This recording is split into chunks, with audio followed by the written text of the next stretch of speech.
Back on the SportsMax zone, the Reggae Boys produced a rugged performance in battling to a 0-0 draw with Canada in their CONCACAF World Cup qualifier at the National Stadium in Kingston on Sunday. Now, this was the first clean sheet for the Reggae Boys in this final qualifying group. In other games on Sunday, Mexico cruised to a 3-0 win over Honduras, who played most of the second half with 10 men. Panama stopped the United States 1-0 thanks to an Anibal Godoy 54th minute strike, while Costa Rica rallied for a 2-1 win over visiting El Salvador. The results leave Mexico 3 points clear atop the standings on 11 points. The USA and Panama sit second and third, both on 8 points. Canada fourth, Costa Rica fifth, El Salvador sixth on 5 points. Honduras, who Jamaica will play next on Wednesday, have 3 points, with the Reggae Boys in last place on 2 points. This is what the head coach, Theodore Whitmore, said about Sunday's effort. I would have been satisfied with all 3 points today, but first and foremost, keeping a clean sheet is a positive. I'm very pleased with not only the defensive unit, but the entire unit. I think we worked as a team this afternoon. We battled together, and hence the sort of result. This was the fourth draw between the Reggae Boys and Canada in 7 World Cup qualifiers since 1992.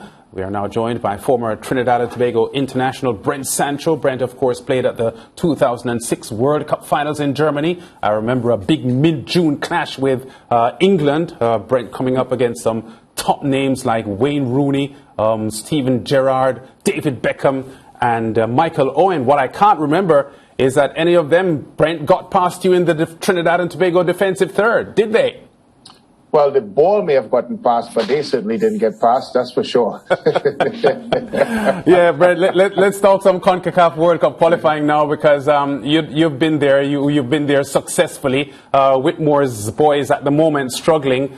0-0 draw against Canada yesterday, fighting effort, first clean sheet, and they got a point, although they were looking for 3. What was your assessment of the Reggae Boys overall? Yeah, I think that the word that you use there, fighting performance, is what that stand out the most, or stood out the most for me. I think one of the things that has been missing from the Reggae Boys' performances so far in the qualifiers is just that they don't have the grit, determination that you normally see and associate with a Jamaica team. And that has been very disappointing to see for me. But of course, you have to understand the entire picture. As you guys will certainly know, there seems to be some issues in and around the camp as it relates to players coming in and obviously trying to gel and mesh with the entire plan. But that being said, in World Cup qualifying, you need to get results at home. I do think, however, that obviously without the fans at the office, it's a lot less intimidating place to come and play. And so it has not given the Reggae Boys the kind of impetus that you would hope to get from home. But it is a point, as you would have rightfully said in the build-up of all of this, they're still in with a chance, but this chance is slowly starting to eke away from the Reggae Boys, and they really need to start picking up more than just a point moving forward. Yeah, when you look at the point standings as it now currently is, Brent, because, you know, some of the teams ahead of them are not forging ahead in a big way, with the exception maybe of Mexico, it keeps the Reggae Boys within range of qualifying, even though they aren't getting the results they want. Yeah, it certainly does. And I think the likes of Canada and Panama in particular has surprised everyone.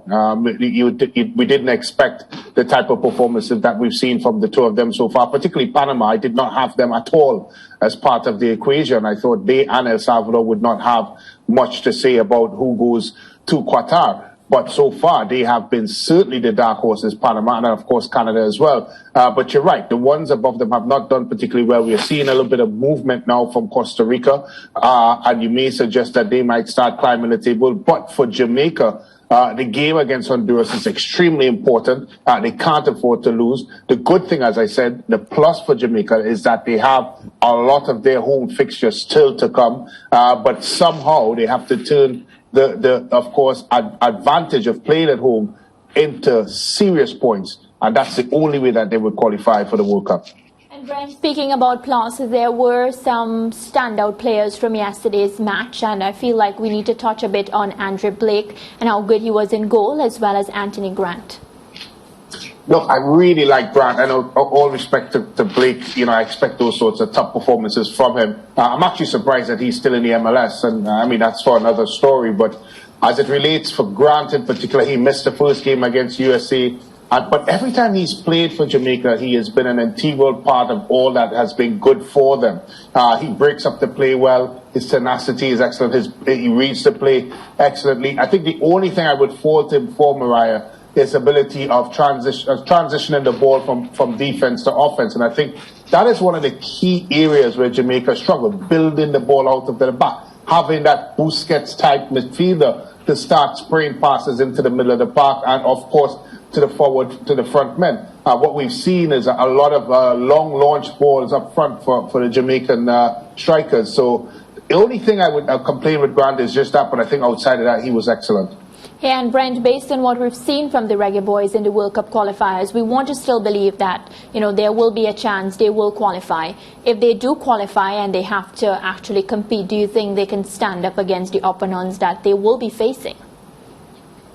Look, I think there's no doubt that there's a lot of quality in this Jamaica team. I mean, I've went on record to say that I think this is one of the most talented Caribbean sides assembled. They would certainly be up there for me in the top five, at least.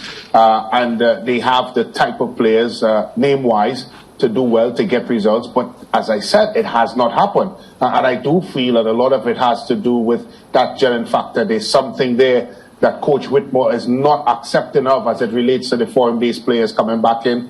And it's been a difficult time with these players trying to mesh in. Putting that aside, if they are to, let's say, get things going as it relates to that side of things, I think they can do quite well. I think they will get the kind of results that needed to of course, qualify for a World Cup. Brent, I want to talk some numbers with you, but before we get into some granular numbers, I've since the result yesterday, I've been doing some number crunching where the standings is concerned. Football, one of the few things where a plural word gets a treatment. And it's not subject and verb variance, but you get the drift. Yeah, standings is. And what I'm seeing here, and you touched on it with Lance earlier, I'm not panicking just yet, because based on the fact that everybody in this group, bar Mexico, has struggled to score goals, Brent. And I want to raise your awareness to something. Mexico have 8 goals in 5 games. That's good by any measure. In a qualifying group, if you've played 5 games and you've scored 8 times, good going. But here's the thing. The US, Brent, have scored 7 goals in 5 games. 2 of those came in 1 game against Jamaica. 4 of them came in 1 game against Honduras. So in 2 games, the US scored 6 goals. And in the other 3 games, they scored once. That's not good. Panama have scored 5 goals in 5 games. 3 of those goals came in 1 game against Jamaica. So in the other 4 games, Panama scored twice. Canada have 6 goals, but again, they owe a 3-0 win in one of their games for half of that total in 5 games. So the Costa Ricans have 3 goals in 5 games. The Jamaicans have 2 goals in 5 games. Honduras 2, El Salvador 2. Now, I want to ask you if it's a case of defenses in this qualifying group being so good, or the attacks being so urine poor? I think it's a combination of both. And let's look back at the Gold Cup, George, and you would agree that there were some low numbers that take Qatar out of it. Of course, they were an exciting attacking team that played at the front foot, left gaps behind. And so any game that they were part of in the Gold Cup, they were high scores. But outside of that, most of the games in the Gold Cup were low-scoring affairs. And then, of course, into the World Cup qualifying. But yes, let's start talking names as well. They are the same type of names that we're used to at the CONCACAF level, that's playing offensively. And I think because of that, you're seeing a shortage of goals in the competition. And I think from a defensive standpoint, teams have set themselves up, particularly playing away from home, to be extremely resolute in defense. Whether it's a 5-man, it's a 4 with 2 in front, they have made sure that they have set up shop in a kind of way that they would not concede. So I think those 2 contributing factors have seen exactly what you've pointed out, a low-scoring World Cup qualifying CONCACAF so far. Also, for years we've been saying that there really aren't any superpowers in this part of the world anymore, in this region, to be precise.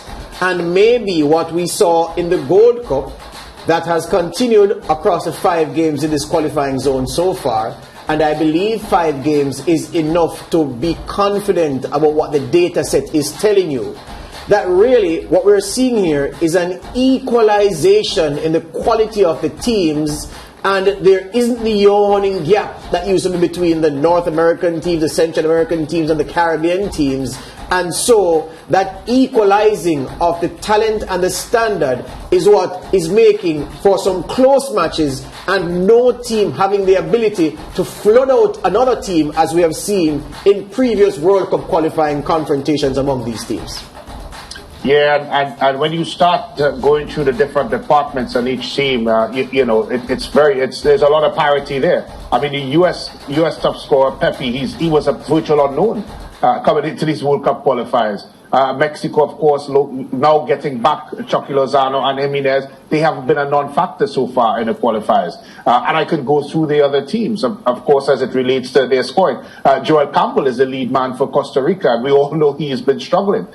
So from an offensive side, the names, the ones you expected to, of course, set this tournament alight has not done that. And it's because, as you rightfully mentioned, the parity in the midfield, goalkeeping, and of course defensive department, and you could match up the teams and look at the type of players that are within these different spaces, and you would suggest that they're quite even. And certainly in this competition, as it relates, it was of course 6 teams before it became 8, you would have had at least 2 or 3 whipping boys in the group. We've not had that so far in this qualifying zone. I just want to squeeze this in. It's not necessarily for you to respond to Brent because we're up on the break, but just to raise it again. I'm looking here at Costa Rica.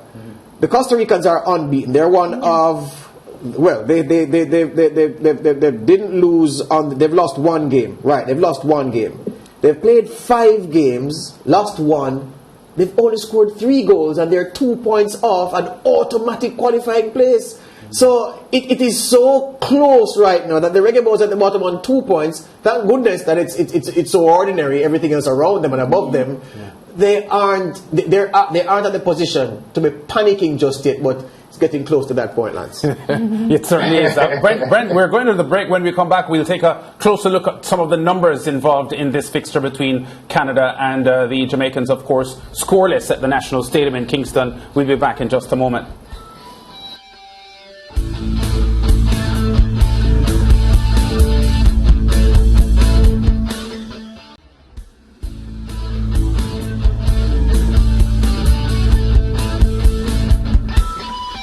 Back with us on the SportsMax Zone. So another look at the statistics coming out of Sunday's CONCACAF World Cup qualifier between Jamaica and Canada at the National Stadium in Kingston. The Canadians, 64% possession over the course of the game. Passes, they passed the ball significantly more than the Jamaicans. 94% accuracy according to the CONCACAF website. There were 33 fouls in it, 21 committed by the Jamaicans, hence the 4 yellow cards. And there were 13 corners, the Canadians taking 10 of them, and 2 shots on target for the visitors, 1 on target for the Jamaicans, and that does not include the one that came off the post from the header. Brent, I was looking at the passing stats, and Canada had 355 total passes. There were 330 accurate passes. The Jamaicans only 132 passes overall, and 26 of those passes went astray. So, when you look at the players with the most passes attempted, Kemar Lawrence, the left back, made the most passes of all Jamaicans, or attempted the most passes. He attempted 17. He gave the ball away 3 times. O'Neill Fisher, in defense again, 16 passes. He gave the ball away 4 times. Mariappa in central defense, 14 passes. He gave the ball away 3 times. And Javon Watson, he gave the ball away once from the 12 times that CONCACAF says he passed. Now, interestingly, of the Jamaican midfielders, Devon Williams, who came on, he attempted 13 passes and made all the 13 passes. There's a reason why I'm telling you about Lawrence, Fisher, Mariappa, Williams, and Watson, Brent. So 5 Jamaicans, yeah? The number of accurate passes those 5 Jamaicans made, Brent, is 7 passes less than the number of accurate passes that Alphonso Davis by himself made for Canada. Davis by himself made 68 accurate passes. Number 19, he made 68 accurate passes. He tried 70 passes overall. He only misplaced the ball twice. So 68 accurate passes. And at 68, he made more accurate passes than 5 Jamaicans in total, including 3 midfielders in that 5. I say that to say he was by far and away the best player on the game and the man looking most likely to unlock the Jamaican defense. It didn't happen for him though. Yeah, it didn't happen for him, and I thought he had a very solid game. But those numbers are something that Coach Theodore Whitmore would certainly not want to see. It certainly singles out the fact that Jamaica is struggling moving the ball out from their defensive third into the middle of the park. And as I said at the beginning of this program, I think that's where they've struggled really in this qualifying. They don't have, again, I use the term for easy analysis, a Sergio Busquets type of midfielder, a midfielder that can receive the ball off of his back players and of course laid into his more attack-minded players. And without that, if you don't have someone that's comfortable, if they don't have a midfielder that wants the ball, then you're going to have to serve the ball long. And I'm very sure out of that stats, without you saying, George, a lot of it would have been long attempted passes, simply because Jamaica can't find the midfield, and that has missed them for most of these qualifiers. Absolutely so. And just to add another strand to the point we're making, Lawrence, Fisher, and Mariappa together, Brent, those 3 together, they gave the ball away 10 times. Now you're talking about your centre half, the man playing at right back, and your left back. If you have 3/5 or 3/4 of your back 4 or 3/5 of your back 5 giving the ball away 10 times, free possession, you're going to be in trouble, because you can't build from the back and build through your midfield and build the play logically, and you immediately are putting the team under pressure after winning back possession. Yeah, and when you look at the possession stats with Jamaica at 34% or 36% at home, that's just not good enough, especially when you want to get results, especially when you want to create chances, especially when you're trying to, of course, dictate the pace of the game. And when you look at the Jamaica performances throughout the qualifiers, not just this Canada game, because I'm very sure that the stats are similar throughout, that you would have seen a certain theme here where they're continuously on the back foot because they gave away the balls so many times. And it's very hard for you to, of course, position yourself in an attacking frame if you don't have the football, if you keep giving it away. This sport, especially qualified, this qualified aspect of football is about creating clear opportunities. We talked about the lack of goals in the tournament so far, but it is compounded when you're not creating enough chances. And I think that is a struggle for Jamaica. And you know, George, I just don't see how they're going to fix that. I think, you know, as much as we talk that they do have a chance, and I really do believe that they do, I just don't see them creating enough chances in a football match to get themselves out of this qualifying group. As much as I really wish that they do, you have to create more and you have to be a lot more precise when you are possessing the football. When I look at the numbers again here, Brent, and I told you that Kemara Lawrence was the Jamaican who attempted most passes in the game. He attempted 17. And if you look at the Canadians' numbers, 25, 48, 45, 54, and 70 for Alphonso Davis. I'm not seeing on the CONCACAF graphic here, Brent, Lawrence passing to Junior Flemings. Why is that important? Lawrence is the man widest in defense on the left, and Flemings is the attacker widest on the left. Now it's logical that you take the ball out of defense, you're passing to the man in front of you, and if you're not passing there, the team has a problem. Junior Flemings in the whole game, he passed the ball 7 times, Brent, and he gave it away 3 times. And none of those and on none of the occasions am I seeing here on the graphic that the man coming to him out of defense passed the ball to him. That is a massive problem in a team, and that's a cohesion problem. And if you're not passing as a left back to your left winger, then how is your attack going to flourish? How are you going to start attacks? Yeah, and it shows that first of all, from a Fleming point of view, he's probably not doing enough to get himself available for a pass. And then secondly, of course, from a passing point of view, that the passer wants to just get rid of the ball. And look, you know, as much as I'm happy that they performed better, Jamaica, than they did before, these sorts of things that we're talking about here now, as much as it sounds like a mad conundrum, it is essentially the biggest problem that Jamaica has, is that they are not comfortable in possession of the ball. I think we talked about this the last time we went into the Gold Cup conversation and why Caribbean teams have struggled, because technically we have not been comfortable on the football. You've seen it in all of the Caribbean teams, hence the reason they've coughed the ball up so many times, and we're seeing it now in this Jamaica team. And for them again to be able to progress, those numbers that you just mentioned, Fleming has to have more touches on the ball. Of course, Grant has to have more touches. And the entire middle of the park for Jamaica needs to have more touches on the football. And without that, you're not going to get the Siobhan Nichols and those guys on the board to put the ball into the back of the net. So they're going to end up in games where they don't concede, yes, but they're probably not going to score. Absolutely so. Not to mention the passing link up between Kemar Roof and Shamara Nicholson up front. Just one point before Lance comes back in. As I watched the Reggae Boys in that first half, I remembered in Angus's, I think it may have been a second game for Angus with TNT against Mexico in the Gold Cup. I know every time the Soca centre halves won the ball, it was a hoof up field and I was banging my head on my hand saying, why? The midfield bypassed. So as a centre half, I'm asking you, what is it that compels a centre half to gain possession, not use his midfield, not use his fullbacks, but attempt to find the striker time after time after time? When you're a centre half, what is it that compels you to do that in a game? You've been there.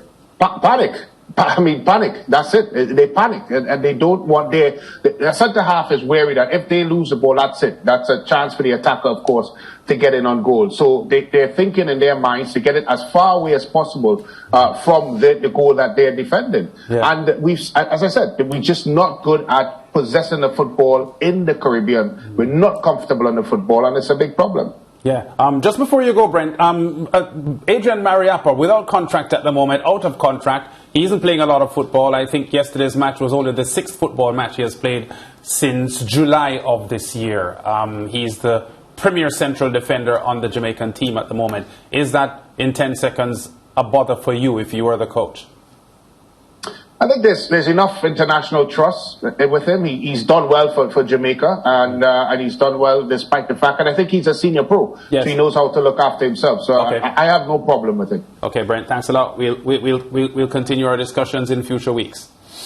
All right, guys, have a good one. Yeah, still to come on today's show, the West Indies coach Phil Simmons speaks candidly as the team ends the 6-day quarantine in the UAE. Lionel Messi sets South American record with 80th international goal. He did that on Sunday, of course. And next, we relive the boxing classic, one for the ages, Tyson Fury's unleashing of a stunning showdown against the Deontay Wilder Saturday night in Las Vegas.